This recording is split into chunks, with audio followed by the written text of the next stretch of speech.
You put it on a full screen. Just 2 minutes.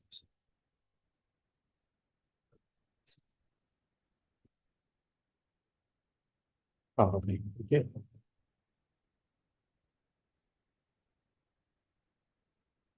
We're good. Yes, go.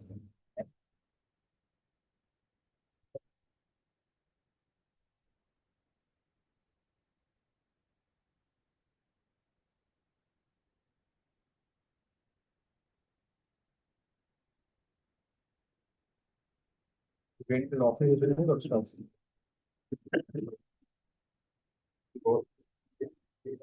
3 minutes we can wait. We'll wait, right?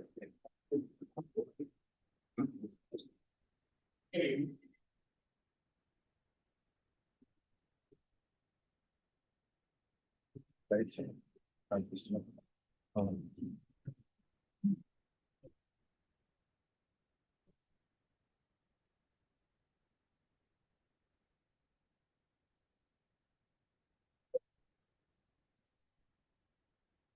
Full screen mode is working. Once probably start, then I will do. Okay. All right. Let's just try whether it is coming up nicely. I think it's coming up. Just now I tried. Let's try it.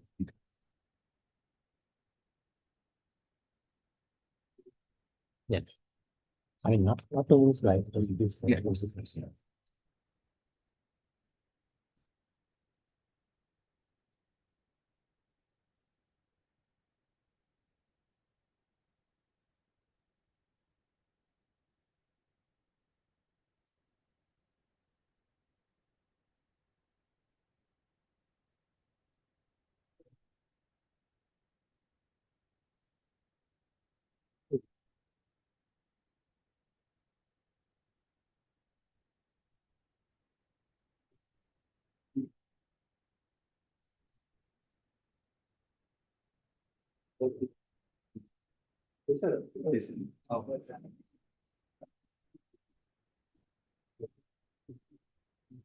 Yeah. Awesome.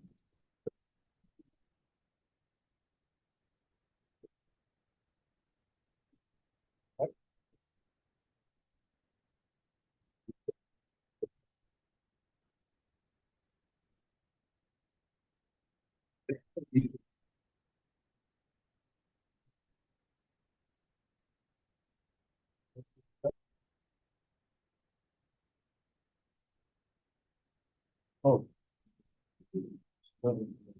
Hare Krishna. It's our great pleasure to have Mrs. Nityanand Prabhu amongst us today. He has been in preaching for very, very long time. And the beauty is, he is very, very specialized in the knowledge on Ramayana. Okay, so Prabhuji will be enlightening us on Ramayana, and the subject for today is Sita Ram Kalyanam. So over to you, Prabhuji. Thank you very much.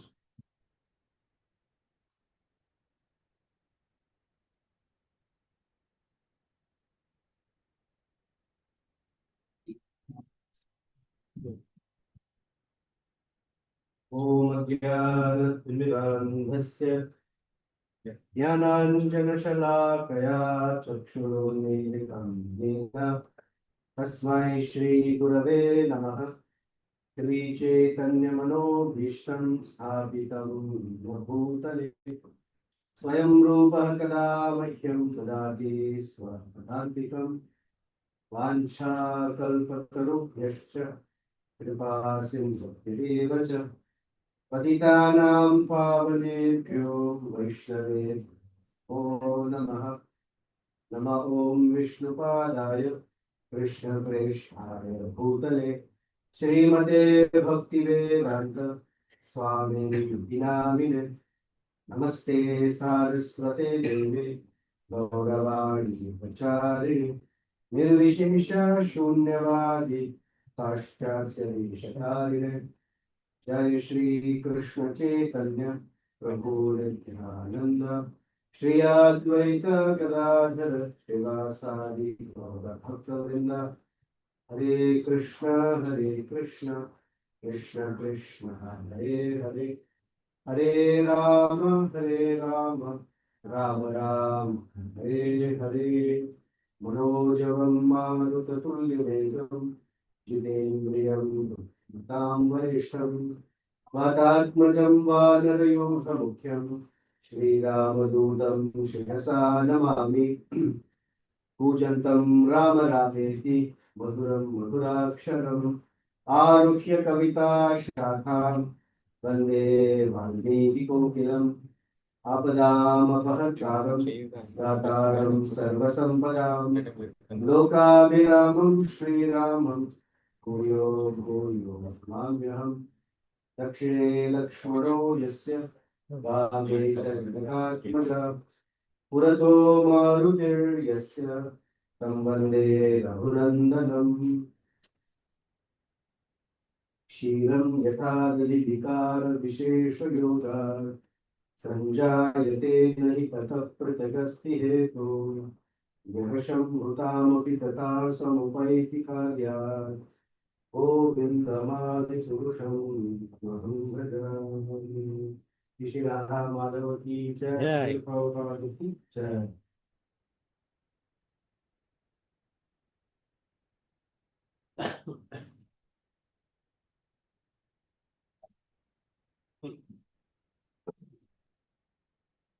Thank you for being here. I'm a little, not little, I am jet lagged. So my body thinks it's about 4:30 a.m. So I was a little disoriented. I would have been perfectly okay if I had not eaten lunch. But the lunch I had just knocked me out seriously. So it will take me a few minutes to get back to my bearing or get my bearings back. But anyway, thank you for being there. I'm very, very grateful to be in your association. Thank you for inviting me to be here, especially in the presence of Sri Radha Madhava. And today being Shivaratri, if I understand it correctly, Shivaratri is the day when Lord Shiva was married to Parvati Devi. And that's the occasion or observance. And on their wedding day, we're going to gift the, not gift, who am I to gift? We're going to try and please that wonderful couple, Lord Shiva and Parvati Devi, with the story of the narration of the wedding of Sri Sita and Ramachandra. So one fantastic ideal couple, hearing about their worshipable ideal couple, Sita and Ramachandra. So before I begin one by wonder, especially in South India, it's a tradition to perform the wedding of Sita and Rama, Lakshmi, or Padmavati with Lord Venkateswara, etc. etc. While it's a wonderful event, most people, as far as I know, myself included for a very long time, would sit on those events without knowing why I'm there. And I noticed most people will be on their phone, and only during when the Pujari will show the Mangal Sutra, they'll all be like, oh, yes, yes, for the rest of time, people are on their phone. So the context of it may not be clear. And I myself got exposed to it. When we get to that point, I will indicate the importance. But for now, we can just go through the narration, knowing that the wedding of Sita with Ramachandra, Sita Devi with Ramachandra, is something that is very, very relevant and important for each one of us. So we'll get to that tomorrow. But this episode appears in the very last section of the Balakanda.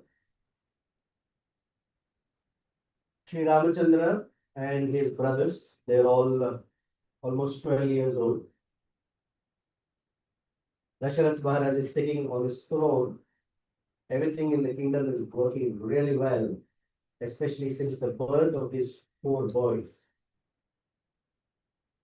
But by this time, Dasharath Maharaj is sitting on his throne in a state of deep contemplation, perhaps even a concern or worry. The worry is, my dear son Sri Rama is 12 years old, he's an eligible bachelor. How am I going to get him married? Now we may think, oh, 12 years old, that's too young. Yeah, it's too young in the modern context. But for great kings, they were already preparing to find the next heir. That next heir has to be married so that there is an heir and the Ikshwaku kingdom can continue further. So while he's sitting there contemplating, Valmiki uses the word Chintayam Asa. Chintayam Asa. He was thinking or he was concerned.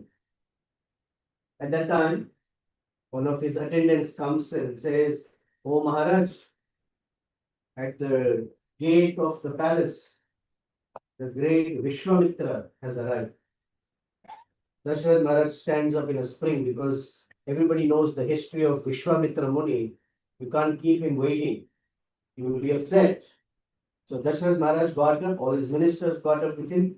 They ran to the front gate of the palace, offered their obeisances, touched his feet, welcomed him with great honor and pomp while all the Brahmanas are reciting mantras, gave a wonderful seat to Vishwamitra, washed his feet, gave him all the upacharas, Padhyam, Adhyam, Achamaniyam, Madhuparkam, something nice, lunch to eat, water in a wonderful place to sit, feeling relaxed. And at that time, Dasharath Maharaj said, great persons like you only come to people like us because there must be some purpose of seva for us, not purpose being you want something, why are you here? But there must be some purpose that you want to accomplish for the welfare of the world. How can I serve you? What can I do for you? Vishwamitra Muni said, well, I'm not far from here. I'm in a place called Siddhashram. And there, my friends and I, my fellow rishis, we've been performing sacrifice. It's a 6-day sacrifice. But we are not able to complete the sacrifice. When the final part of the yajna happens to arrive, and we are offering oblations of ghee and saying swaha, up in the sky, there is a rumbling, thundering sound of a very vicious demoness by the name Tataka.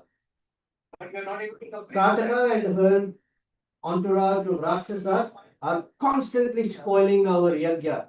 They are laughing loudly, and throwing blood, urine, mucus, stool, and completely desecrating our yajna. We are not able to complete. Now, before Dasharatha could say something, Vishwamitra said, I have the power in me to utter a curse and finish them off. But my entire yogic power will also go away. Plus, I'm at a stage of life where I don't want to get this is for Kshatriyas, not for me anymore. I'm now Brahma Rishi. This is not for me. So I've come to Kshatriyas because that is the duty of the Kshatriyas to protect. Oh, Dasharath Maharaj said, that's it. No problem. Let's go. I will come along with my entire 4 divisions of army.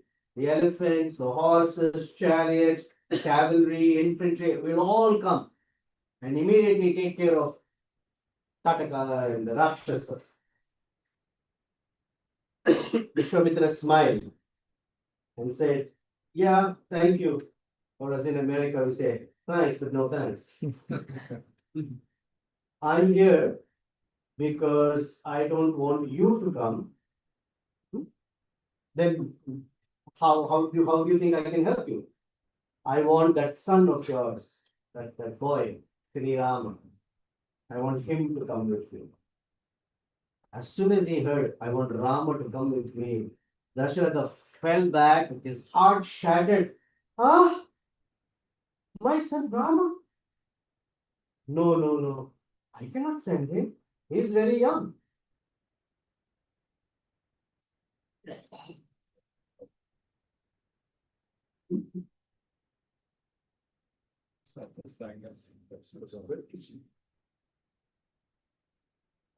I'm okay. So he said, so what we're going to do is post the verse on the screen. So you can follow along if you like. The verses are very, very sweet because you will be able to point to certain words in the verses. Can you see the screen in the back? You can read the verse also? Yes. Or is it just some picture and you can clearly read the verse? Okay, good. So Dasharatha Maharaj said, how can I send my son Sri Ramachandra? He's a very young boy. Una Shodasho Varsho Me. Rajiva, Ramo Rajiva Lochana. Una Shodasha. Shodasha is 16. Una means less than. Technically, it also means 1/4 less than. That's 12 years old. Sometimes we say, अरे ये तो अभी 16 का भी नहीं हुआ, like that. Una Shodasha Varsho. Why is 16 important? Because by the time somebody is 16 in the Kshatriya lineage, they are ready. They're considered to be an adult, to be like a prince fighting a war. Like Abhimanyu was just about 16, not ready to fight, but he went into the battle. And so Dasharath Maharaj says, Una Shodasha, only 16. He's so young that even the initial indicator of mustache and beard has not appeared. So it's not clear, almost like if he's a boy or a girl. He's so tender. And he says, pay attention to the word, Me Rama, my Rama, Rajiva Lochana, one with lotus-like eyes, lotus petal-like eyes. Na Yuddha Yogyatam, na Yuddha Yogyatam, Asya. He is not eligible. He's not eligible to fight a war. Pashyami, I don't see any way that he's ready for it. Saha Rakshasai, along with the Rakshasa. He's not ready. It's a very nice way of saying, sorry, I'm not sending my son with you. And what is the reason he won't send? Because not that his son is young, my son is very young. You see the attachment of a father, my son. So as I'm narrating the verses, I will share with you what the great Sri Vaishnava Acharyas and other Acharyas have decoded for us. So he says, my Rama, Rajiva Lochana. The eyes are like a lotus petal. And there is a reference why he calls it that way. Rajiva means the lotus that is alive, Jiva, with the rising of the sun, Ra. So when the sun rises, the lotus opens. When the sun sets, the lotus closes. So by calling his son Ramachandra Rajiva Lochana, he's telling Vishwamitra, this boy is a very good boy. By the time the sun sets, he goes to bed. He's not one of those 12-year-olds where the lights are off, but under the bedsheet watching Netflix or something. He's not like that. Right? As soon as the sun sets, he falls asleep. And the Rakshasas, they only become strong after the sun sets. So how will my poor little 12-year-old boy, who's not ready to fight this war, be able to fight with the Rakshasas? Saha Rakshasai na yodhya yogyatam. He is not eligible. He is not fit to fight. Now you know Vishwamitra. He doesn't like to hear no. Vishwamitra becomes very upset. So what do you mean? And then he says to him, I'll just keep going, you have to pick the verses, please. Aham vedmi mahatmanam Ramam satya parakramam. Aham vedmi, I know that this Rama is satya parakramam. He is very, very eligible. In fact, Mahatmanam, he is the great, great personality. So here's the question. Anybody here with a 12-year-old son or daughter? Wait, a teenager? But let's assume some guest comes to your home the first time they've arrived at your home. You don't know them. They come and tell you, I know everything about your child. That's odd, right? But here's the hidden meaning, right? He says, Aham Vedmi Mahatmanam. This statement we have heard in many, many places. Yeah, the Vedas are full of this statement. Shvetashvatara Upanishad has this, Purusha Sukta has this, and when I say it, you may recognize it. Veda Hametam Purusham Mahantam Adityavarnam Tamasastu Pare. This is the statement saying, Vedaham, I know, Etam, this person, that he is the supreme personality of Godhead, Sri Ramachandra. So Vishwamitra is saying, you think he is your son, little boy. I know him as the supreme personality, Sri Rama. And don't think it's just my opinion. Vasishto hi Mahateja. And you see all these sages sitting in your palace, in your courtroom, they also know. Only you don't know. Vasishtha api Mahatejaha Yecha ime tapasi sthita. These tapasis, all these great Mahateja, effulgent persons, they are sitting here not because they are your minister, they are waiting every day to get the darshan of Ramachandra. That is why they are there. Only you are thinking, my son, he cannot go anywhere. Now the difference is a little philosophy. Okay, philosophy, okay, in middle of story. Dasharatha said, Na yodhya yogyakam pashyami. Pashyami means to see. We cannot know the Lord simply by our blunt senses. People ask, God exists. Can you show me God? So whenever Prabhupada was asked this question, every time he would give a different answer depending on the person he's talking to. One such person said, Swamiji, can you show me God?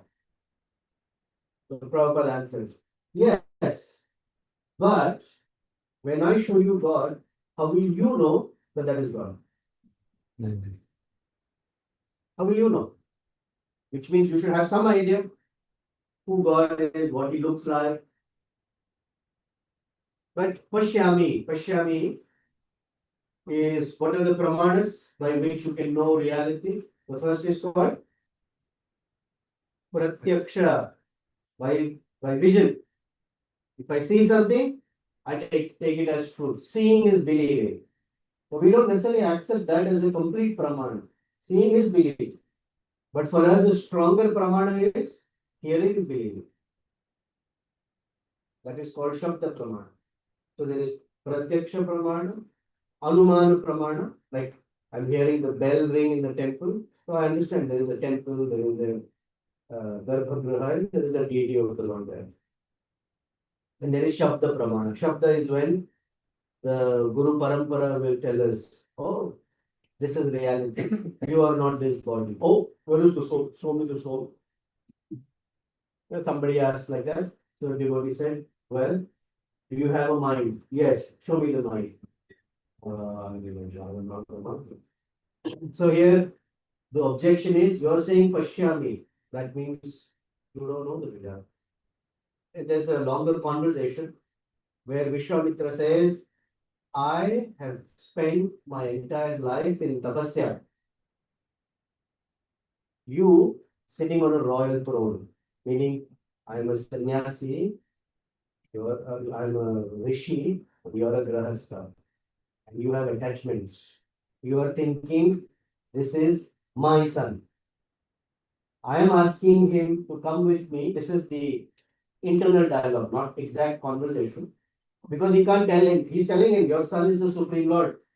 And Dasharatha is like, no, my 12-year-old boy, I cannot let him go. What is his attachment? I have waited 60,000 years to have this son. I married 365 queens and got this son after 60, very old. Dasharatha Maharaj is very old. And at this age, I have this young son. I cannot send him anywhere. This is my son. Of course, for parents, it's difficult. Recently, and I'll digress for a moment. Recently, we've been hearing the prayers of Kunti Devi. In that list of prayers, she says something. Oh, my dear Krishna, I have this attachment to Vrishnis and the Pandava side. Can you please cut that attachment? And one may say, oh, why? Because Prabhupada in the purport writes, that's called skin disease.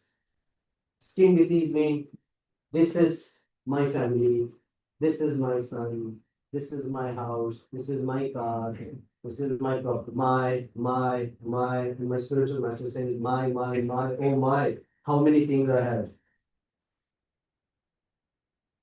But when Sri Chaitanya Mahaprabhu or Srila Prabhupada, Sri Ramanujacharya, any of these great personalities, they take sannyas at a very young age or at any stage of life, people are like, oh, how can they be like that?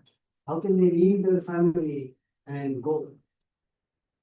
So Kunti, I say recently since I've been thinking about that prayer, one thing that I felt inspired by is Kunti Devi is teaching us a lesson that when a person only thinks about this as my family, then their capacity to give love is very restricted to that family only. But when you think that the entire world is my family, Vasudhaiva Kutumbakam, Vasudhaiva Kutumbakam, that the entire planet is my family, then your capacity to give love grows like anything. But because of attachment, I think this is mine. So I only am operating in a very limited context.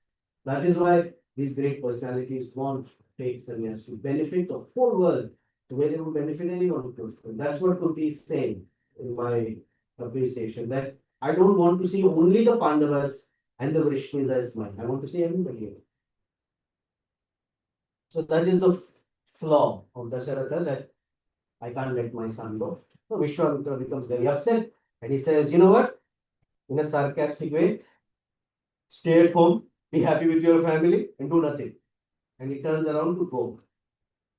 At that time, Vasishtha Muni gets up and tells Dasharatha, we all know Vishwamitra, we all know his history, he can get very angry. Plus what he is saying, you don't have to worry. I would suggest that Ramachandra go. Dasharath Maharaj feels a little pacified that even Vasishtha is saying, so with tears in his eyes, he says, okay, go. But as soon as Ramachandra goes, somebody else also follows him. Because he's always with Sri Ramachandra. So Vishwamitra asked for one, he got two. Okay, we are saying one. So both of these boys, little young 12-year-old boys, are following Vishwamitra. Vishwamitra is walking. Now, interestingly, Vishwamitra does not speak at all to Rama or Lakshmana. He just turns around and he walks.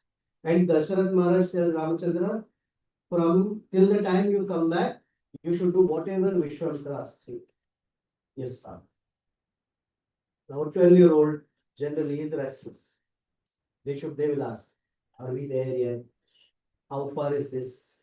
Is there a bathroom somewhere? I'm hungry. I'm tired. Why are we going there? Hundreds of questions. Interestingly, neither Rama or Lakshmana asked any questions, nor did Vishwamitra speak to them. He was just walking. And these two boys are following. So Valmiki says, they walked for 12 miles like that. 12 miles, no conversation. Young boys, inquisitive. So, Adhyartha Yojanam Gatva. Adhi Artha Yojana. That is 1.5 yojana. 12 miles. Gatva Sarapya Dakshine Tate.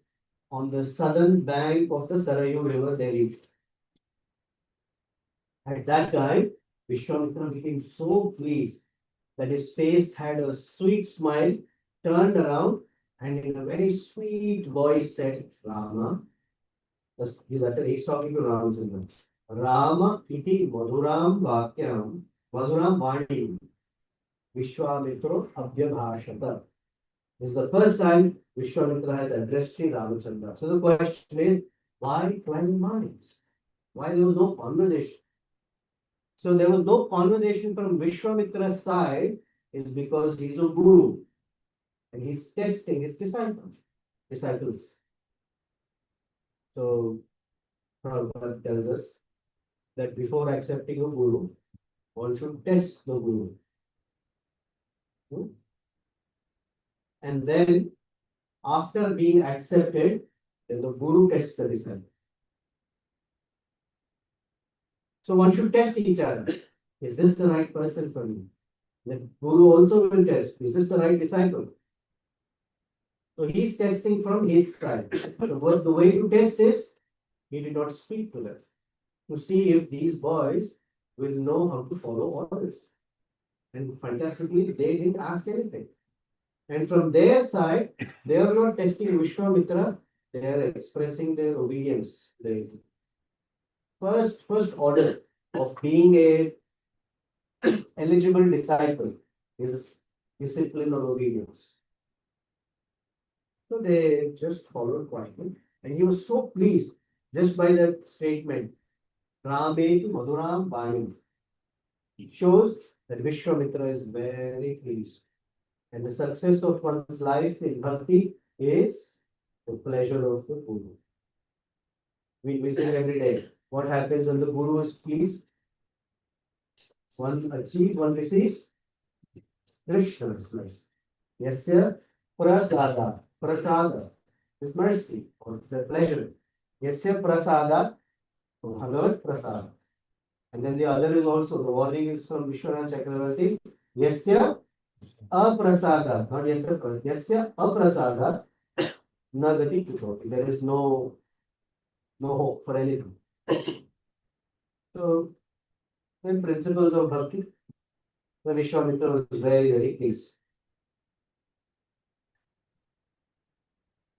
So they went to Siddhashrama and Ramachandra was standing guard along with Lakshmana. There are many details, there's a whole bunch of chapters. And as they are walking, they haven't reached Siddhashrama, but at each of the banks of the rivers, they would go, then he would narrate some stories. So the very first night, when they reached the southern shore of the Sarayu river, it was already evening time. Vishwamitra thought the boys must be tired. It's almost sunset time. So he said, we will all lie down here. This is the first time the two greatest princes on the planet slept on the barren floor.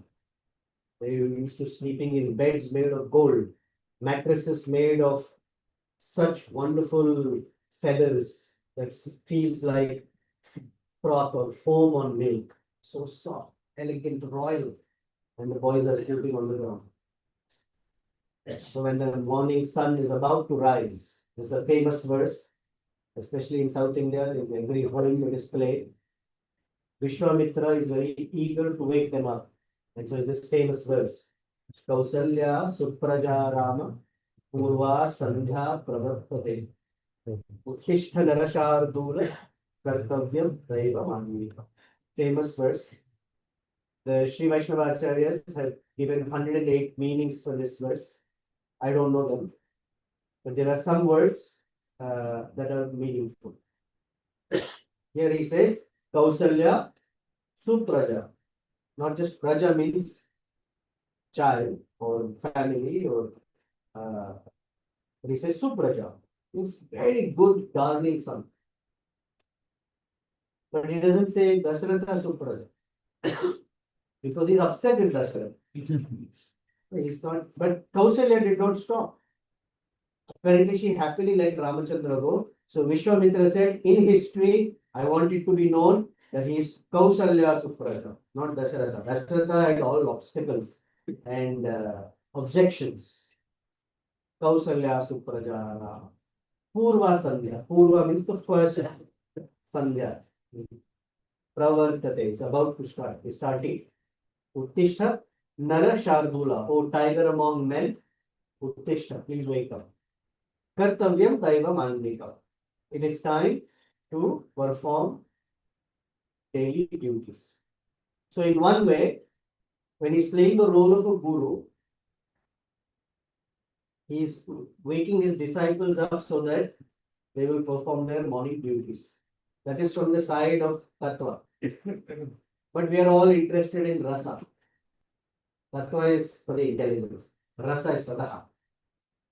The hidden part is he has been waiting for hundreds and thousands of years to have the darshan of Lord Ramachandra. And he's gotten the honor of being the guru. That's the role he's playing. And so all these years, he has been sitting facing east, offering his Sandhya Vandana, chanting of the Gayatri mantra. Somebody asked this morning, why the Brahma Gayatri is coded into the Valmiki Ramayana. In this world, the Brahma Gayatri was revealed to the world by Vishwamitra Muni. So he would chant the Gayatri every day, looking at the sun, praying to the Lord Narayana. But Lord Narayana is sitting right in front of him. So he is hurriedly wake him up. Wake up, Kartavyam, it's my time for offering my duties. He is wake up. That is the rasa. He is eager.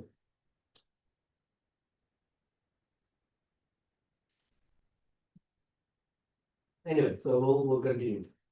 He says Rama because the entire world, by chanting that word Rama, becomes filled with pleasure and joy. Okay, so as they're walking next day, he narrates whole bunch of stories from the Puranas. By the time they reach Siddhashrama, he has told them the story of Bali Maharaj and Vamana. On the banks of the river Shona, he has told them about Kusha and Kushanaba, that is Vishwamitra's own ancestors. Vishwamitra has many names. Vishwamitra came as a title. His name is Gadhi. And he is the descendant of the great kings Kusha and Kushanaba. When they went to the bank of the Ganges, Vishwamitra narrated the story of the marriage of Lord Shiva with Parvati. How after Sati, Lord Shiva was in meditation, the Devatas wanted a leader, but that leader can only be born to Lord Shiva, so they had to bring Parvati so they will get married. Then Kartikeya will be also a long story which Vishwamitra is narrating. The question is, why is he narrating the stories, entertaining the boys with stories, like how some parents on a long drive will have some video for the children so that they're not too disturbed. He's entertaining the kids, no doubt, but he's a guru and he's teaching them lessons for life that they will remember for the rest as they move into becoming princes and later kings and later going into the forest. So they're learning life lessons, as they say. It's a famous phrase in India, life lessons. They're learning life lessons from Vishwamitra. They're hearing from their guru. So he talked, when they came to the city of Vishala, he told them the story of the churning of the milk ocean, the story of Aditi's earrings being stolen, and how Diti wanted to take revenge on Indra, and the Maruts were born, all that's there in the Bhagavatam as well. And saying this story, they've reached the outskirts of Mithila and they've entered where is some very special place, Gautama's ashram, where Ahalya Devi is there. So Ahalya Vimochana is also done. And then they reach Siddhashrama. 6 days, Yajna is done. Tataka is killed. So in America, I use this joke. I don't know how it will be relevant for you. Before killing Tataka, Tataka's 2 sons came to attack. The first one was Maricha. Ramachandra did not kill Maricha because this is the very first fight. I'm sorry, before Maricha came, Tataka herself came. And Ramachandra hesitated. Very first time, I'm going to shoot an arrow. It's going to be a woman. In history, I'm going to go down as, hey, the very first battle he killed a woman. So he hesitated. He looked at Vishwamitra. Vishwamitra says, don't look at the body, What is important is not just woman, but what kind of woman. She's a Rakshasi. So for you, you will never get blamed for killing a Rakshasi. But this 12-year boy, should I still? Then Vishwamitra gave some precedents, like, oh, this was done previously. Lord Vishnu did someone else. Okay, so you're okay. Then Ramachandra shot and killed Bharata. Then Maricha came. But for Maricha, he did not kill him. He shot him an arrow and sent him 800 miles into the ocean. So in US, we have for immigrants like us, what is called H1 visa, work permit. So Maricha got work permit across the oceans. But Subahu also applied, but he was rejected. He was killed. He didn't get his visa. So then all of this is over. It's time to go home. But Vishwamitra actually brought Rama and Lakshmana because he has a different plan altogether. The plan is to take them to Mithila. Because in Mithila there is Janaka and there is someone else there. Who is that? But if he takes Rama directly to Mithila, then the first question Janaka will ask is, Ladka karta kya hai? What does he do? What does the boy do? Has he accomplished anything? At that time, Vishwamitra is to look at Ramachandra's, we call it CV, yes, CV, biodata, and say, he hasn't accomplished anything. He's just a very good boy. He listens to his father and mother. Oh, he listens only to his father and mother. I'm not sure if I want to give my daughter. There must be something, some accomplishment must be there. And to fill his resume, Vishwamitra took him to kill Tataka, Subahu, Maricha. If he says, you know, he killed Tataka. Oh, he kills, Subahu and Maricha. Oh, very good, very good.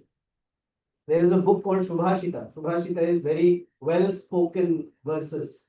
They teach good lessons in life. So one of my favorite Subhashita is that for marriage, everybody has different objectives in a marriage. And the Subhashita says, Kanya Varayate Rupam. The bride is interested in only one thing. Will we look together good in a selfie? Is he good looking? Kanya Varayate Rupam. Mata Ittam. The mother of the bride is like, selfie and all that is good. What's the salary? What's the pay package? Can he take care of my daughter? Pita Shrutam. The father of the bride wants to know, hey, does this fellow have any education? Because education means some intelligence is there, needs to know how he can manage life with some intelligence.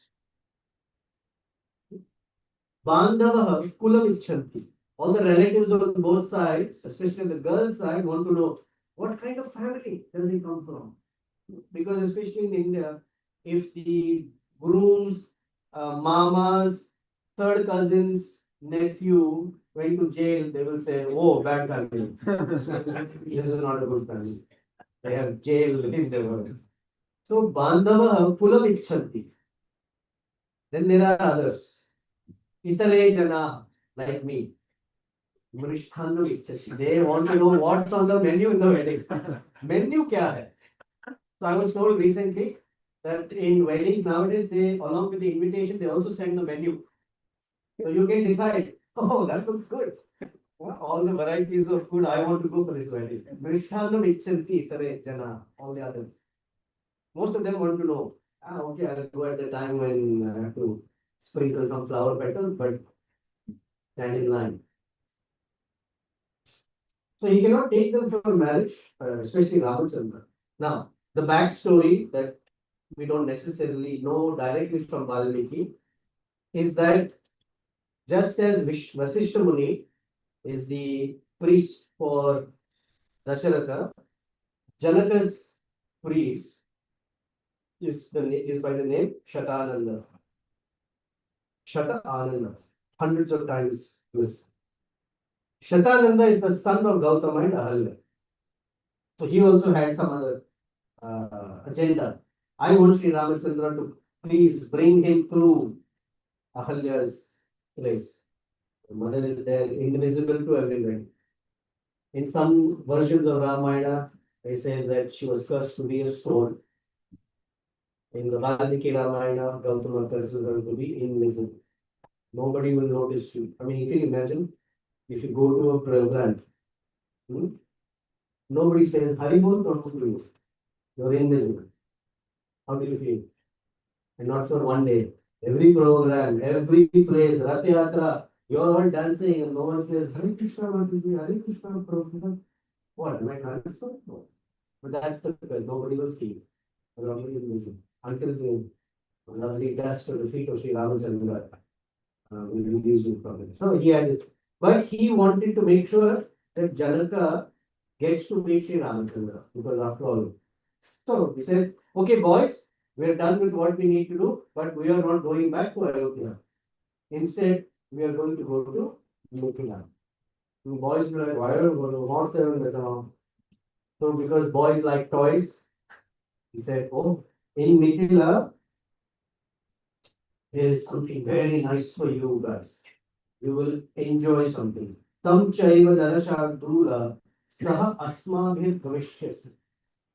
Oh, Ramachandra, along with me, asmabhir gavishyasi. You will go to a place called Mithila, Adbhutam Dhanur Ratnam cha tatra tat drashtum arhasi. There is a very beautiful bow that you would love to see. As soon as they say toys, oh, yes, you're ready, let's go.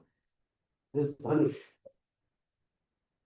So he takes them to Mithila. They enter the border of Mithila. As soon as they enter, the word goes to Janaka Maharaj that Vishwamitra is there.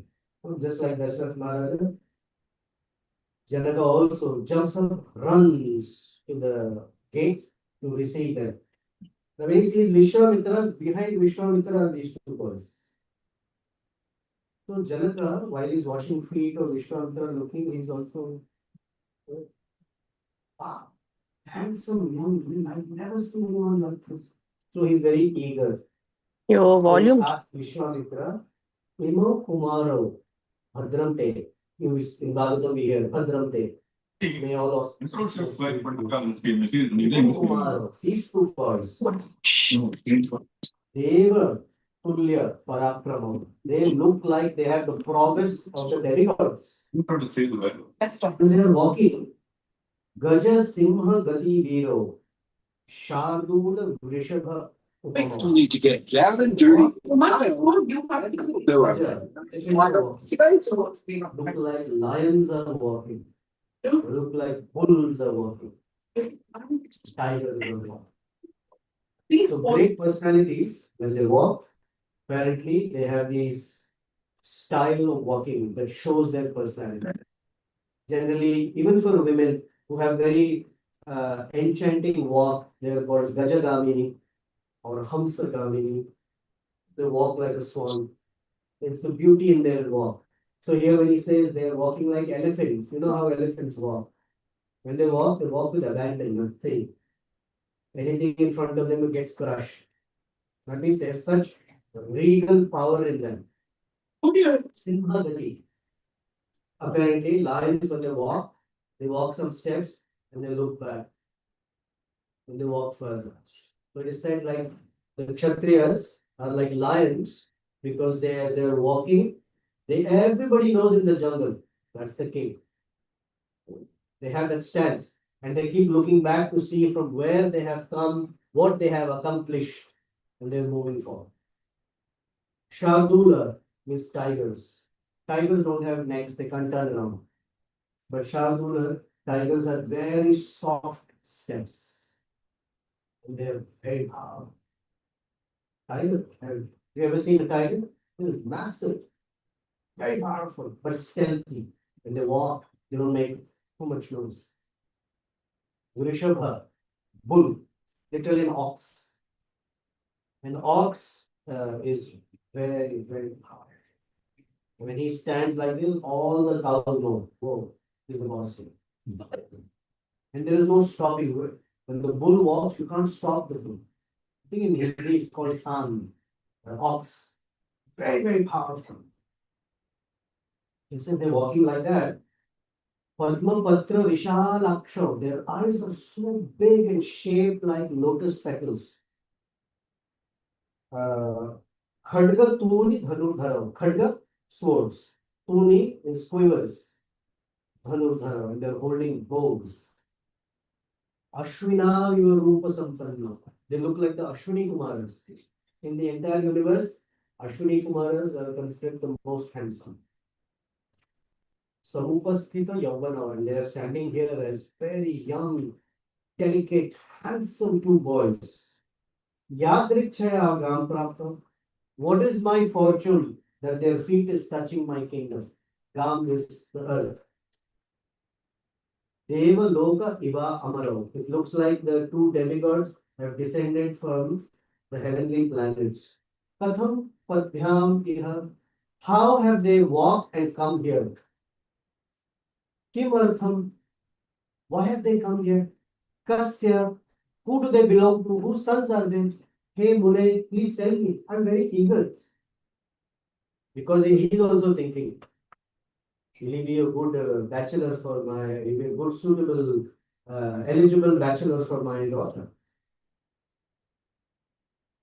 So Vishwamitra says, yeah, they are the sons of Dasharatha, but they have come here because we heard that you are doing a yagya for this great bow. Can you please show them the bow? So Janaka Maharaj says, yes, yes, absolutely. Anybody is welcome to come and see the bow. But before I show the bow, I want to tell you the story of how this bow came into my life. He says, in our family, my ancestor had the name Devarata. And one time, Vishwakarma, the architect of the universe, he created two mighty bows. Dhanu. Two. Very, very exquisite, powerful, golden, heavy, studded with diamonds and pearls and varieties of rubies and sapphires. Very, very exquisite looking bows. And so the Devatas were very amazed by the bows and they said, oh, we want to see a celebrity match of how these bows work. So who are the two celebrities in the universe? Lord Vishnu and Lord Shiva.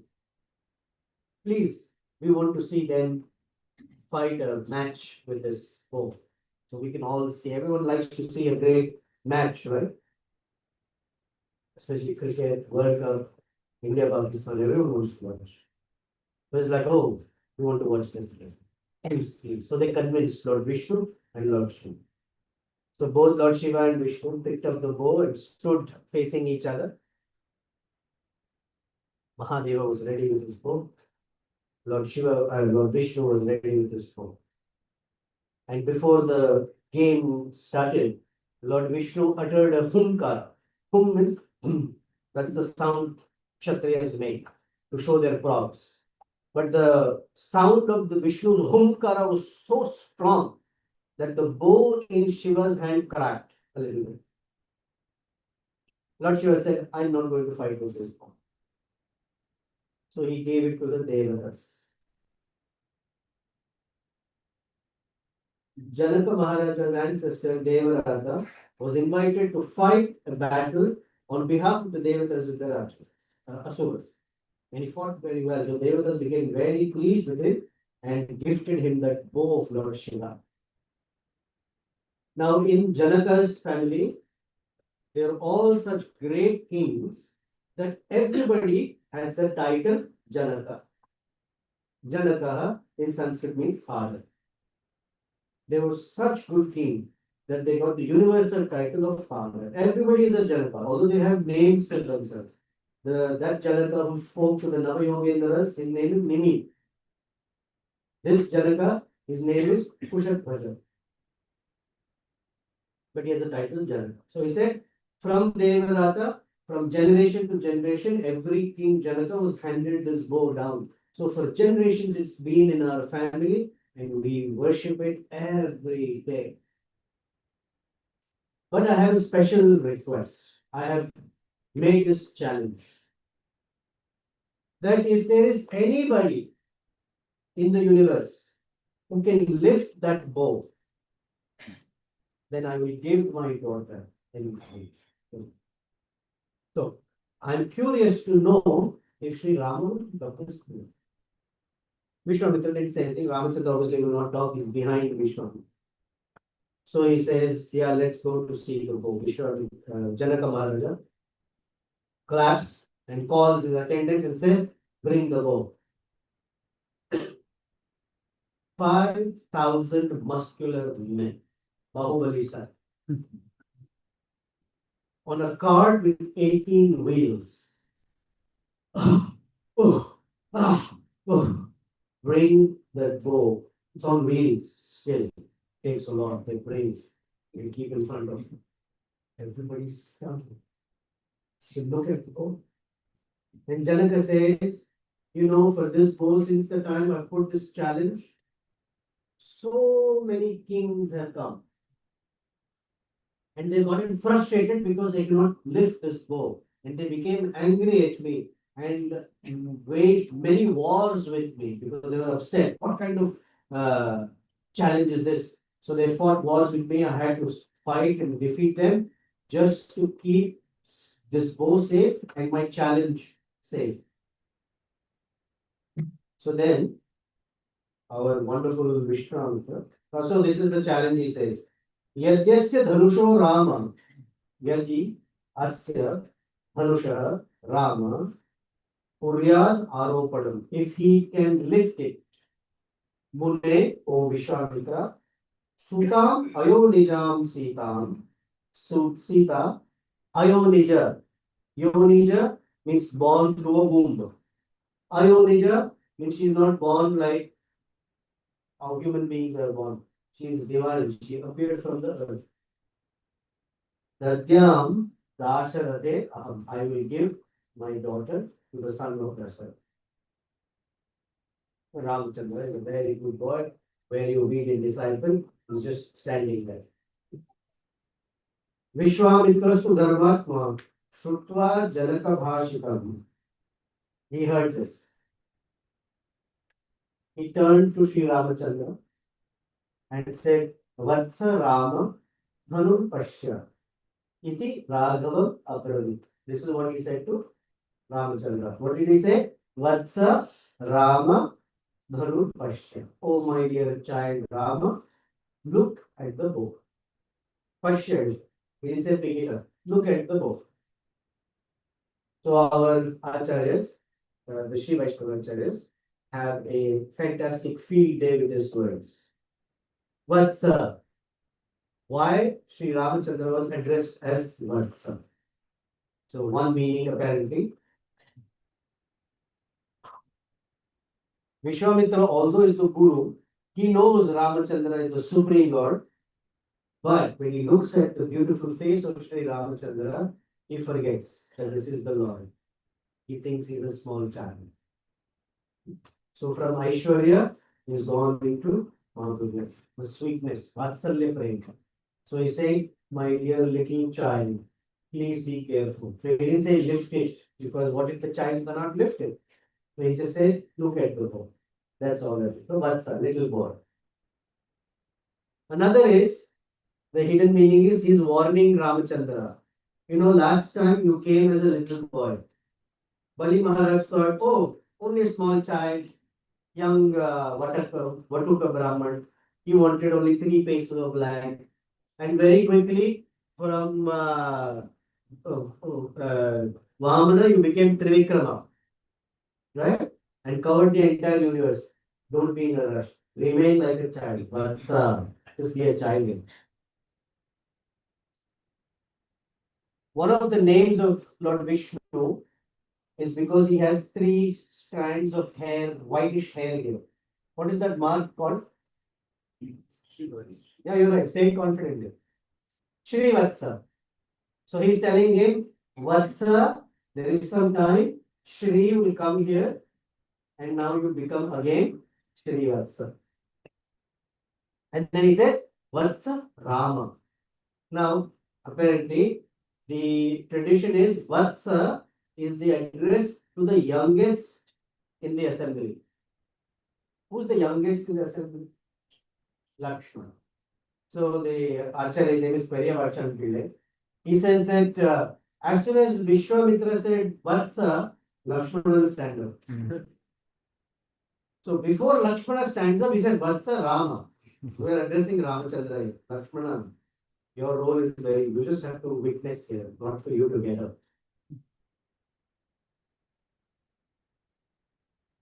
There is a word called Hanuman Natakam, where it is described that Hanuman composed the entire Ramayana as he saw it. So in Hanuman Natakam, we were discussing this earlier today. Apparently, Janaka Maharaj sees that nobody is picking up the bow, these boys are not doing anything. So he asks, Nirviryam Urvitale, is there on this earth, Urvitale, no hero, no Virya? Nirviryam Urvitale. So Lakshmana becomes very angry. What do you mean? What do you mean there is no hero? My brother is here. Lakshmana, even little insult to Ramachandra, he becomes very angry. He gets insulted, it doesn't even matter. You never see Lakshmana angry when he's insulted. Not even. In fact, you won't even notice. We'll discuss tomorrow or day after. And Lakshmana is insulted, but no reference to his becoming angry. But as soon as even the slightest insult for Ramachandra, his eyes are red and ready to finish, burn everything. He says, what do you mean? My brother is here. So as soon he thinks that Vishwamitra is thinking, Janaka will think like that, and Lakshmana will become angry. So Vatsa Rama, please get up and look at the bow. He's also thinking, you may get hurt. Bow is very big, mighty, heavy. So please take care that you don't get hurt. So Vatsa Rama. And then he says, Vatsa Rama Dhanu. This is your Dhanu. When when Vishwakarma created it, there were two like this. So this is meant to come to you. And he says, Pashya. Vatsa Rama Dhanu Pashya. Look at. Now the Guru may give an instruction. Some disciples will take it very literally. Sometimes the instructions are very literal. Get me water. Prabhupada says, then you should get water. Do not think, oh, maybe I should get Coca-Cola first. He asked water, you bring water.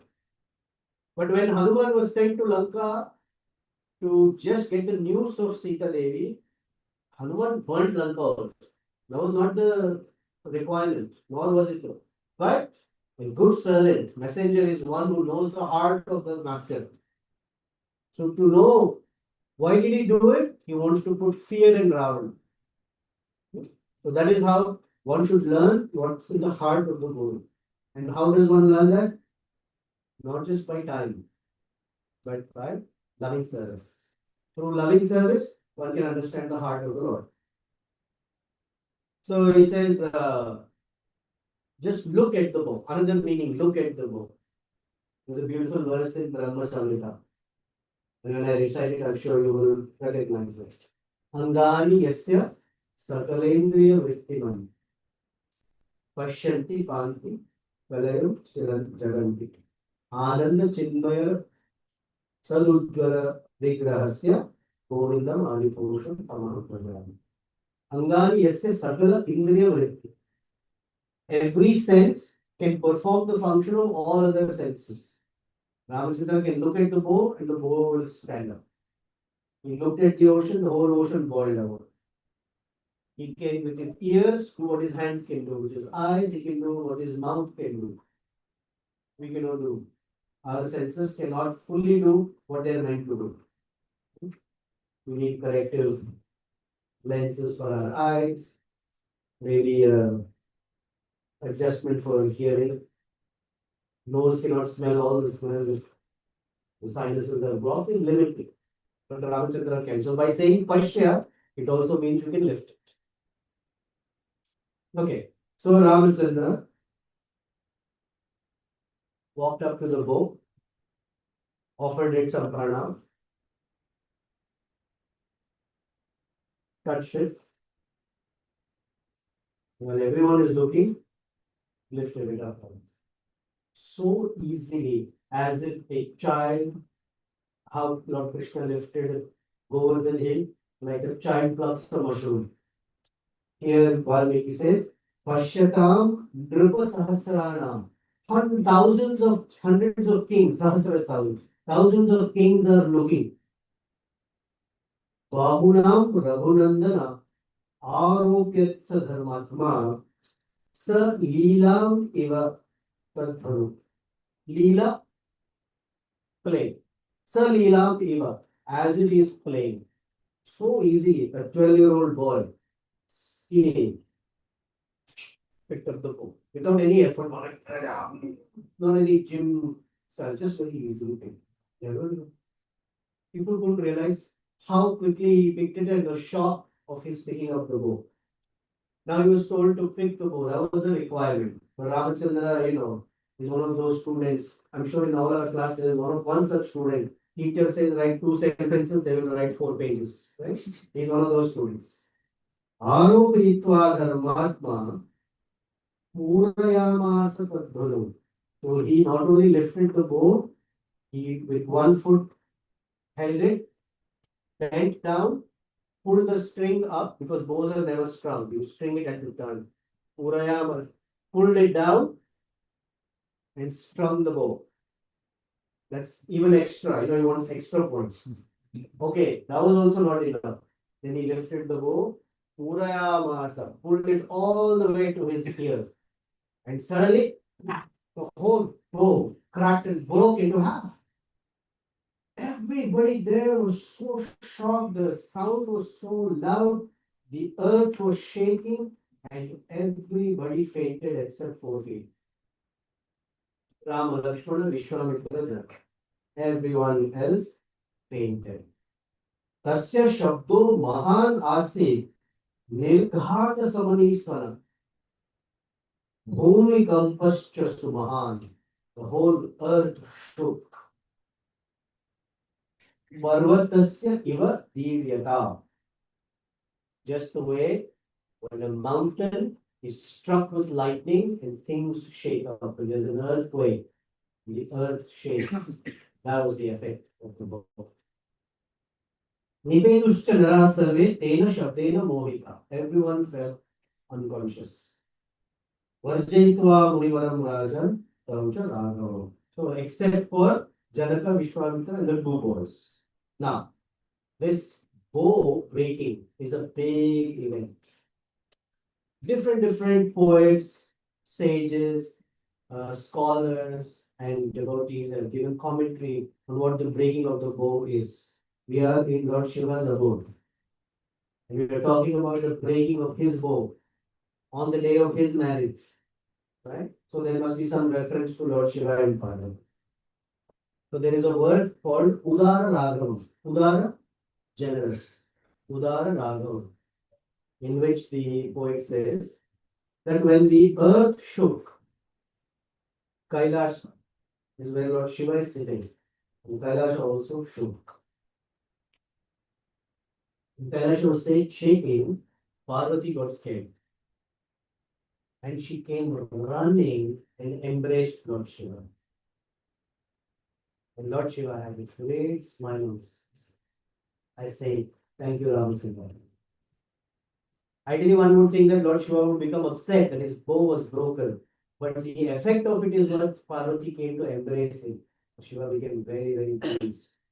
He had a big smile on his face. In Hanumat Natakam, it is said that when the bow broke, 3 women became eligible for marriage. We know one who was eligible for marriage at that point because the bow was broken. Who was that? Sita. Sita. Her name is Shri. Shri means Lakshmi Devi. So that's one eligible lady.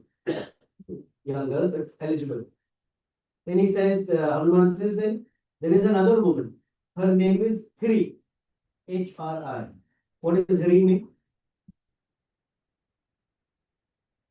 Bashfulness, shame, or embarrassment.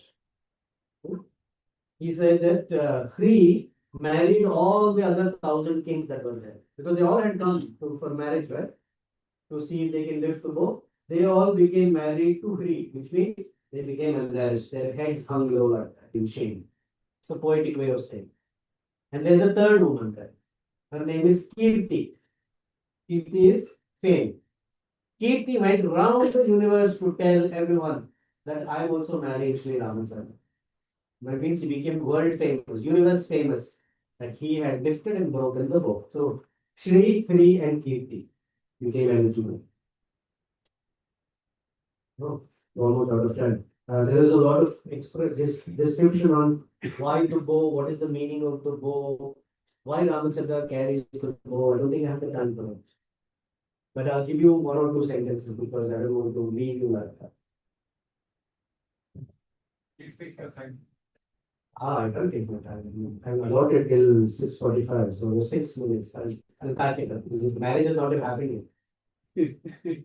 Ramachandra, the bow in all our Upanishads, Mandukya Upanishad, Mandukya Upanishads, describe that the bow is this body. And on this body, we are meant to mount the arrow called Atma. I'll read you the Upanishad verse. Pranavo hi dhanu, not body. Pranava, Omkara. Hi dhanu. Sharo hi Atma. The soul is the arrow that is meant to be mounted on Om. Brahma tam lakshate. And the target is Brahman, that is the Supreme Lord. That means by reciting or chanting Om, the Atma is to be sent to, or the destination is the Supreme Lord, Sri Ramachandra. And how is one supposed to do that? Apramateva vethavyam. Without becoming bewildered, distracted, one should chant one's mantra properly. This is in Mundaka Upanishad and Mandukya Upanishad. That's why Ramachandra carries the bow.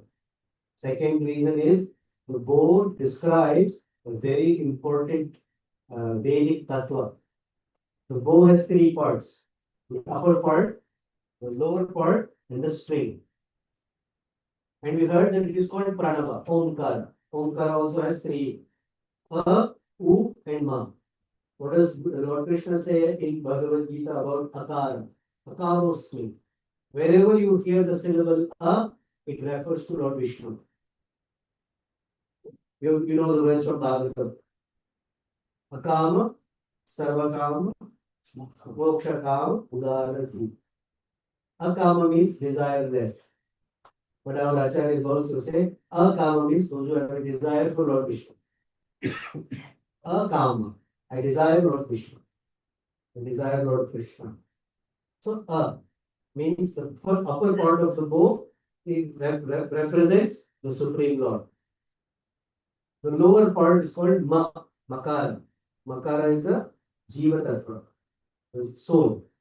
And that which connects the soul to the Supreme Lord is the string, Ukara. And she is Radhini Potency, Sita Devi, Radharani, or Lakshmi Devi, or Sri. And these three parts remain, they're only connected by the string, but for them to meet, you have to pull the string. And how far do you have to pull? Ideally, you have to pull it to your ear.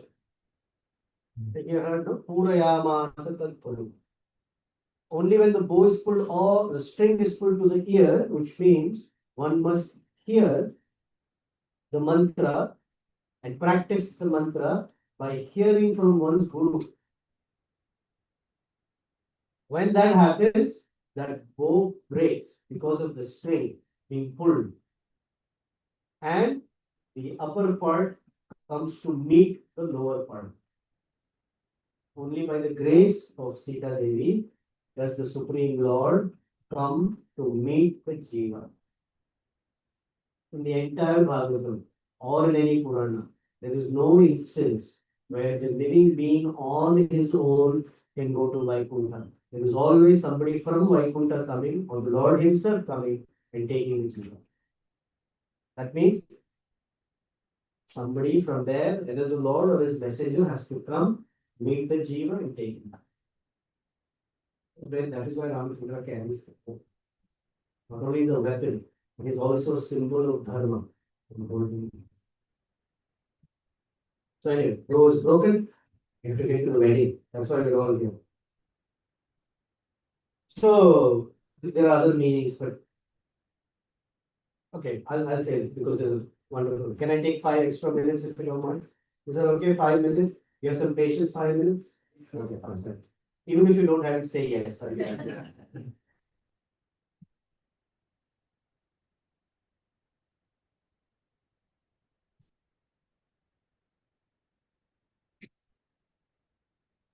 The Supreme Lord has a certain characteristic that is not necessarily among the human beings.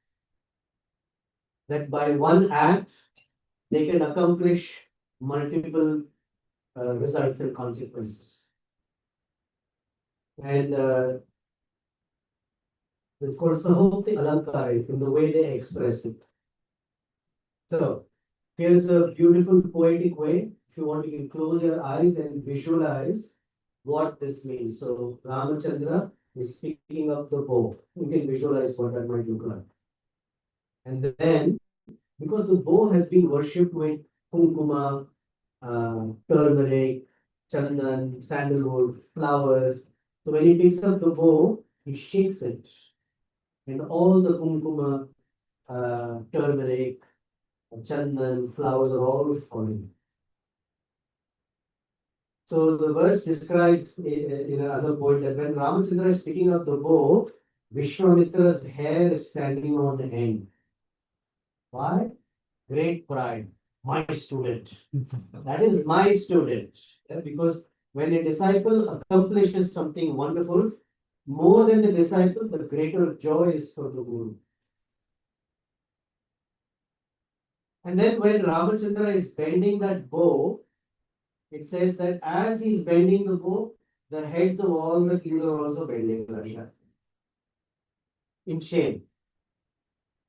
Then as he's shaking this bow, and kumkuma, chandan, everything is falling, it means all the doubts in Janaka's heart, or head, brain, whatever the doubts are there.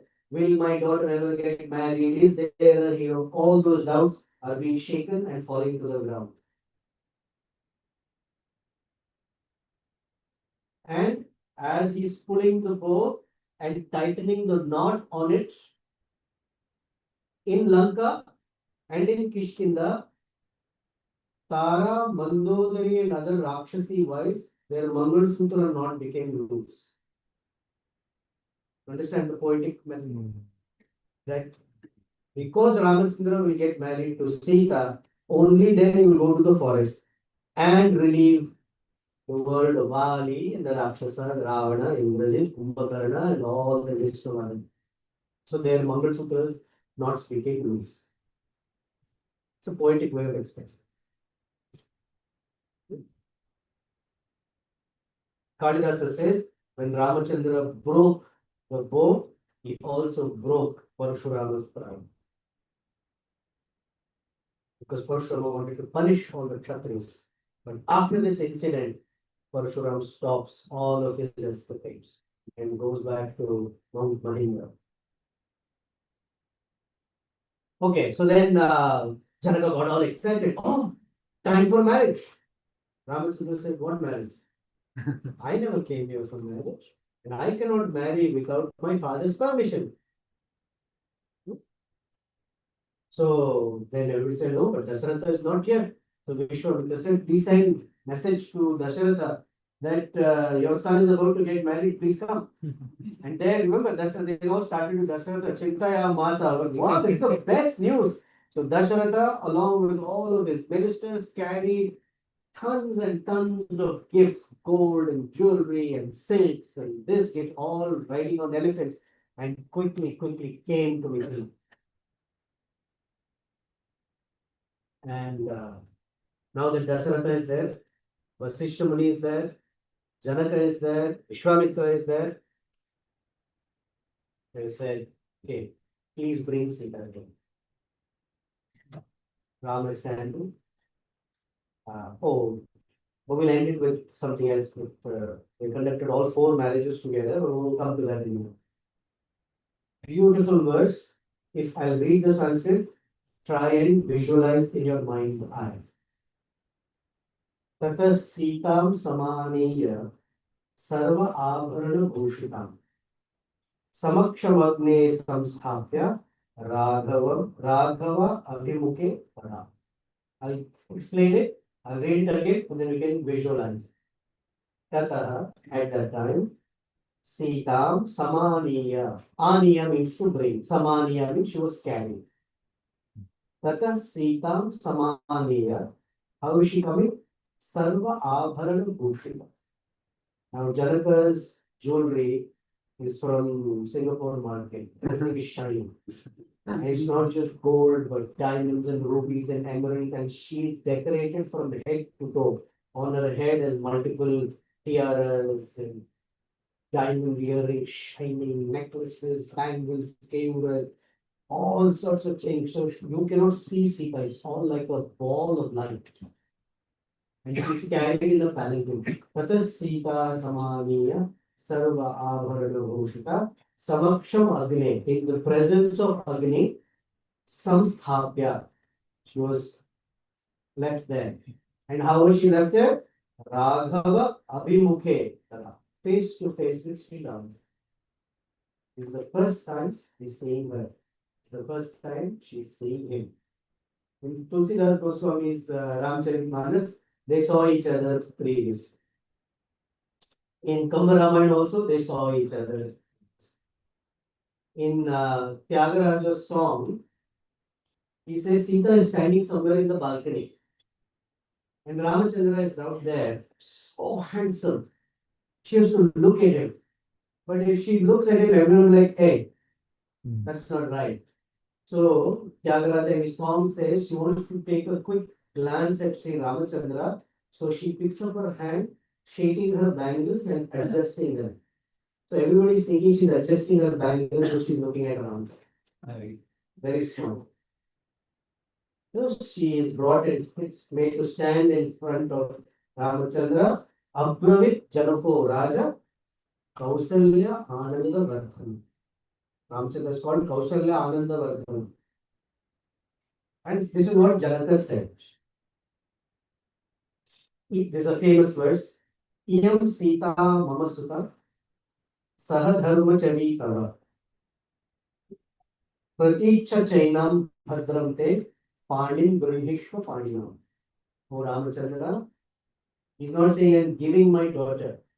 He says, please reach out your hand, Pandin Grihitva Pandinam. By your hands, please hold her hand. Because the marriage is considered complete at Panigrahan. Panigrahan means holding the hands. And he says, Iyam Sita, this Sita, Mama Sutta, my daughter. We recently heard, Me Rama, my son. And Vishwamitra became very upset. Here Janaka is saying, Mama Sutta, my daughter, Sahadharma Charitava. She will always be walking the path of dharma with you. It's a prophetic statement. And then he says, Pativrata Mahabhaga Chayeva Arugata Sada. Pativrata. She is a Pativrata. Now, how can a father know that his unmarried daughter is a Pativrata? You only get the title Pativrata after marriage. He says Pativrata Mahabhaga. Why? Because I am Janaka. Janaka is considered one of the greatest kings who is free of the bodily concept of life. That's why he has the name Janaka. He has the name Mimi, etc. There's a long story between the fight between one Janaka and Vasishtha. That's in the Bhagavad. One says Pativrata Mahabhaga. Mahabhaga, one of great opulences. Chaya Iva Anugata Sada. She will always be with you like a shadow. Shadow is very interesting. When you are walking towards the source of light, the shadow is always behind you. Correct? That means Ramachandra, when you are walking towards Dharma, she will be a wonderful companion walking behind you. If for some reason the source of light is behind you, meaning if there is some obstacle, some difficulty in your life, the shadow will be in front. She will stand in front of you. Take that difficulty first before you take it. And sometimes she will be right beside you as your best friend. That is why the reference to Chaya is very, very sweet. Chayeva Arugata Sada. Sahadharmachari. You are the emblem of Dharma. She is no less. Generally in a wedding, they have something called Pravara. Pravara means the boys' side will recite the names of all their ancestors to show how great they are. Then the girls' side will also read their Pravara. On this side, they will say Manu, Ikshvaku, then all the names of the kings, Aja, Dasharatha, Raghu, Aja, Dasharatha, like that. The girl side, in a funny way, will say, what is the use? Look at our kings. At the end, after all, your boy, Rama, was born to Kausalya, right? He's a human being. Our side, Sita, she was not born like a human being. She appeared from the earth. So our side is greatest. In Mithila, nobody refers to Ramchandra as Sri Rama. They all refer to him as their son-in-law. That is all they call him, son-in-law. Because for them, Sita is their daughter, Ramachandra is their son-in-law. So, Iyam Sita, very, very beautiful words. Iyam Sita. Why should Janaka say this Sita? Ramachandra can see there's the Agni and she's standing right there. So, because Sita is a divine personality, she cannot be seen by direct sense perception unless she reveals herself to anyone. She revealed herself to Ravana as Maya Sita or as Sita. That's why Ravana could take her. Otherwise, Ravana can very Sita. We can't even see. Like we cannot see Srimati Radharani unless she reveals herself. We can't see Krishna unless he reveals himself, right? That's what Rupa Goswami tells us. Ata Sri Krishna Nama Adi. Na Bhavet Grahyam Indriya. Your Indriyas cannot hold or capture Nama Adi, name, form, qualities, pastimes. Unless Swayam Eva Spurahati. Unless they reveal themselves, one has no option, one has no way to know about the Lord. So direct sense is telling this is. But another meaning is Ramachandra may say, there are many Sitas. Right? There are many Sitas. So which Sita are we talking about? So the poets humorously say, don't look here and there. This Sita. Another beautiful meaning is she is wearing so much jewelry that the eyes are she's dazzling. So Ramachandra's eyes are just a blob of light dazzling. Where is Sita? Janaka is saying, Iyam Sita. Here, right in front of you, she's standing right there. Another is that the Lord is always searching for his consort. And in the same mood, the Goswamis of Vrindavan are always searching for Krishna and Radha. Right? Hey Radha, Rajadevi, Hey Chanandra, Hey Nanda Sona, where are you? Ramachandra is always searching, Sita, where are you? Sita, where are you? So Janaka is here, because they came, Ramachandra came into Ayodhya, Sita came into Mithila. So he's searching. He is right here in front of him. And then is this wonderful word, Iyam Sita Mama Sutta. My daughter. There when he said my, as Dasharatha, we said bodily concept of life, attachment to him. But here Janaka has no bodily concept at all. So when he says my daughter, it means I have taught her how to be a great Dharmachari. Therefore, with pride he says mine. So there are two types of pride. One is an unhealthy pride. Unhealthy pride is, look at me, how great I am. I'm very intelligent, I'm handsome, I'm rich, I'm strong, whatever is my title for why I think I'm very proud. Such a person is a fool, number one. But the other pride is to say, I have received the grace of Srila Prabhupada and my spiritual master. That is my pride. I belong to this wonderful parampara of Gaudiya Vaishnavas. That is the pride we carry. And that is a healthy pride. Not the bad pride is cruel to others. Any person who's proud is always cruel to some others, either in speech or in behavior. But one who carries a healthy pride that I'm a representative of this wonderful parampara of the six Goswamis, Chaitanya Mahaprabhu, Lord Nityananda, Prabhupada, Bhaktisiddhanta, Bhaktivinoda Thakur, my Guru. Then with others, you can never be cruel or violent. You will only be a servant. That's the healthy pride. So here, Janaka has done. I am. She is my daughter. Now, Janaka has no bodily concept of life. Earlier in the day and yesterday, we heard from third verse of Nectar of Instruction, Niyamagra. Right? You heard the word Niyamagra. And we said that Prabhupada gives us two meanings, Niyama Agraha and Niyama Agraha. Similarly, here the word Iyam Sita Mama Sutta. It can mean Sita Mama Sutta, my daughter, or Iyam Sita Mama Sutta, not my daughter. Right? Because there is no sense of possession. Therefore, in Yagyas, you say Idam Narayana Yaswaha Idam Namama. This is not mine. This is Narayana's. Idam Vishnave Swaha. This is for Lord Vishnu. Idam Namama. So Janaka is a great yogi. So he said, Iyam Sita Amama Sutta. She belongs to you. I'm just a caretaker. Therefore, the title Janaka. So saying this, Pavitra Pativrata Mahabhaga Chayeva Anugata Sada Ityuktva, having said this, Prakshipat, he sprinkled Raja, that is Janaka, Mantra Putam Jalam Tada.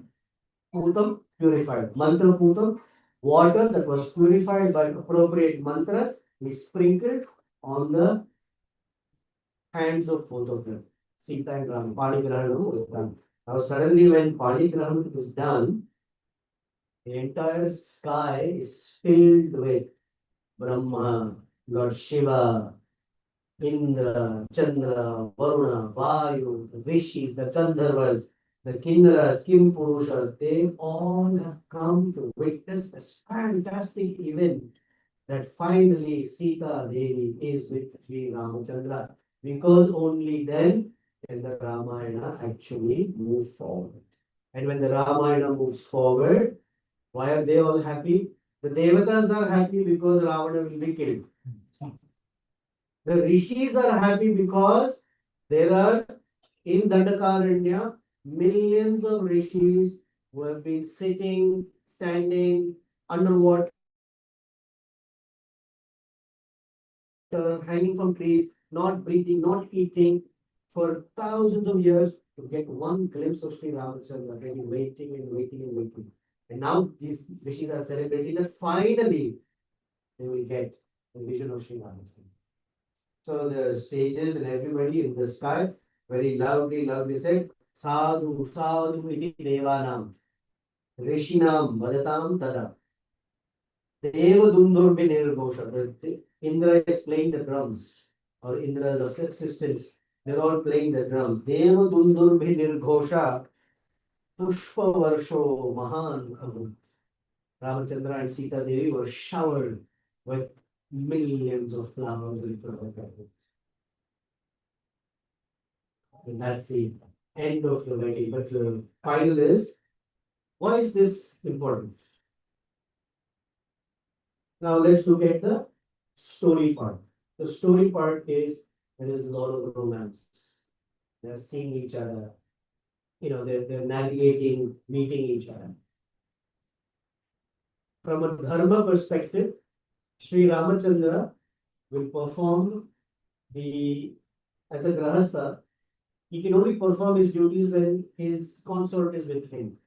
It gives him eligibility. That is why a brahmachari takes on a wife so that he can perform Agnishtoma Homa and others because he needs a consort with him, a wife with him. Otherwise, he's not eligible. So it's new eligibility. From a tattva perspective, which is important for us. See, there is a there was a Sri Vaishnava Acharya by the name Vedanta Deshika. Vedanta Deshika, and I'll give more details when we meet next time because I'm on far beyond 5 minutes. I don't even notice. I'm so sorry. Vedanta Deshika says that the tattva level is that this is the story of the jiva. Sita is the jiva, not is the jiva, but plays the role of the jiva. I should be careful with my words. Because the jiva is feminine, not masculine, right? Krishna says, Aparameyam Mitaswanyam, Prakritim Vidhime Para. I have another energy called the jiva. Prakriti is always feminine. Just Sita Deva. Ramachandra, the Supreme Lord. Ravana, he says, is the mind that captures the jiva and keeps them locked in the island called Lanka, which is the body situated in the ocean of material existence. Hanuman plays the role of the Guru, brings the message of the Lord. And what is the message? The Ramanama, which we will see tomorrow. So the marriage that Janaka is giving Sita and asking Ramachandra to hold the hand of Sita means the Guru is important. That as initiation in the presence of fire, the Guru hands the disciple to the Supreme Lord. Please hold the hand of this Jiva now. It's our marriage to the Supreme. It's a very sacred event that has a lot of meaning for us. That we are all Jivas lost, that the Lord has to reclaim. So it's an important topic. And from Rasa perspective, everybody likes to see Sita with Ramachandra and how they came together. And I will end here because I have taken way too much time. I'm about 20 minutes over. I'm very, very sorry. This in the entire Ramayana, this is my favorite part. So I'm being a little selfish. Please forgive me. Thank you for your patience. Sri Sita Rama Lakshman Hanuman Ji ki jai. Srila Prabhupada ki jai. Sri Radha Madhava ki jai. Samaveta Bhakti ki jai. Please forgive me. I took too much time. If there are questions, hold on to them. When we meet next time, we can. I don't want to violate your schedule. Anybody has any questions?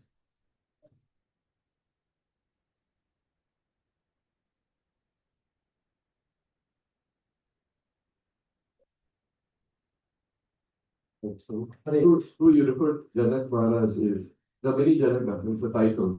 But when we Bhagavatam, we see that one Mahajan, one of them is Janaka. Yeah, his name is Is Nimi. referring to the whole Janak Maharaj or the Bushad verse? Nimi. His name is Nimi. Or the name is being referred in the. The Navayogendras are speaking with Nimi. So the 12 Mahajans which have been spoken by Yamaraj, even that. But it is referred as a title Janaka. So All we can the take Janakas. as pretty much every Janaka because they get that title. So I didn't know that the Devi Maharaj is a Janak. Oh, no. Oh, so I didn't say it. So when Sita and Rama were getting married, Lakshmana is also there. Then Shatananda said, we have another daughter, Urmila. He said, hey, yeah, that's her. So Urmila was betrothed to Lakshmana. Then Janaka's younger brother, Siradhwaja is also there, who has two daughters, Mandavi and Shutakirti. So because the Dasharatha came, Bharata Shatrughna also came. So Mandavi was given to Bharata and Shutakirti was given to Shatrughna. All four marriages were conducted at the same time. 4 in 1.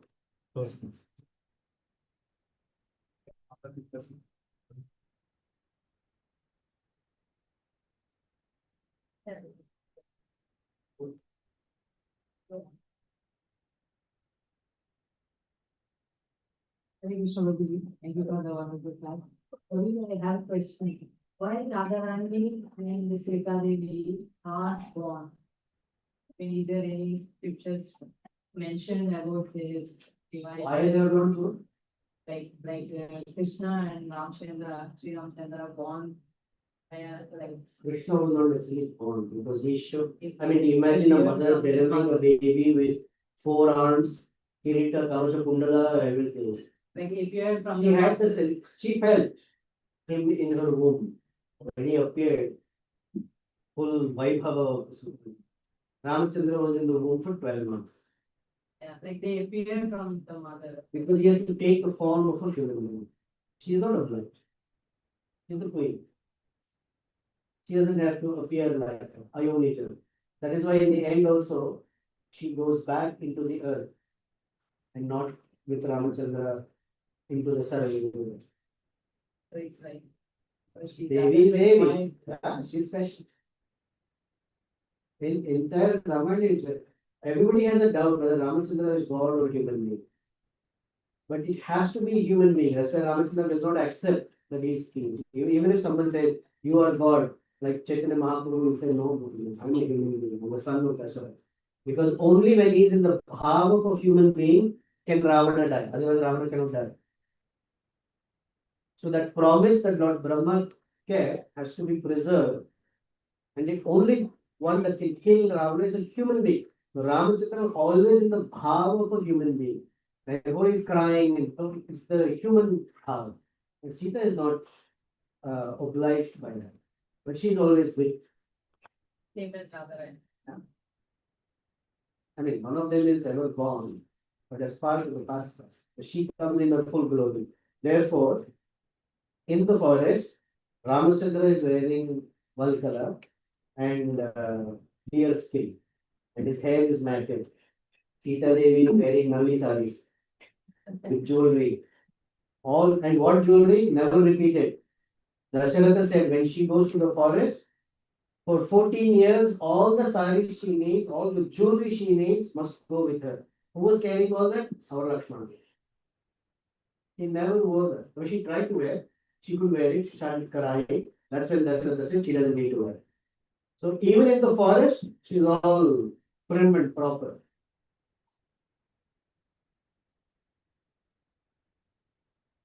Okay, we'll end here. Sorry, but we can't. Oh, Just don't tell me sorry. I have to say sorry to the organizers. one question just now, like Ramchandra married Sita to the platform, whatever. But sannyasis or brahmacharis, they perform. They always have some pravastas. I mean, sannyasis cannot have a woman performing Like yet. without, They they don't- cannot perform, that's what you mentioned, right? Generally, they don't. Cannot. But in the 18th chapter of Bhagavad Gita, Krishna says, what is the use if they don't? They do different kinds of sadhana. But a grahastha has to perform yajna. Because we know from Bhagavad Gita, from yajna, yajna bhavati varsha. Right? So for a subsistence, he has to perform a yajna. We call it yuga dharma. It is Treta Yuga. So yuga dharma is yajna. So in that sense, but for a person to perform yajna has to have a consort or wife with him. Otherwise, eligibility is not. So it's always done by sannyasis, right, this kind of chaos. Because they don't have to subsist on anything. They are just walking around, living in the forest or different. Because their dharmas in the varnashram is different than outside of the so much complex. Brahmacharis, in the 4th chapter of Bhagavad Gita, Krishna gives, Brahmacharis perform the yajna of hearing and studying. Others will perform different yajna. Grahasthas perform different yajna. The greatest yajna that the grahasthas will perform is charity. But to give charity, they have to give something. To get something, they need. Hare Krishna.